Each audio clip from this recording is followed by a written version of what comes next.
এটা কি খাওয়াচ্ছে? চিকেন পেয়ারে কাবাব উইথ গ্রেভি। কেমন? খুব ভালো। একটু ভেঙে দেখাও ভেতরটা।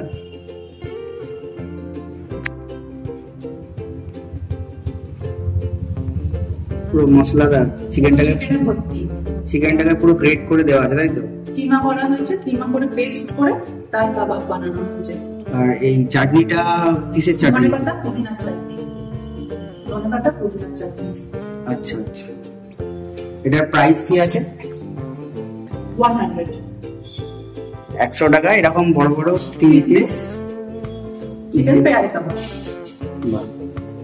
আচ্ছা, এটা খেতে গেলে কোথায় আসতে হবে? আড্ডাস ক্যাফে, তাই তো? হ্যাঁ, আড্ডাস ক্যাফে, উদয়নারায়ণ।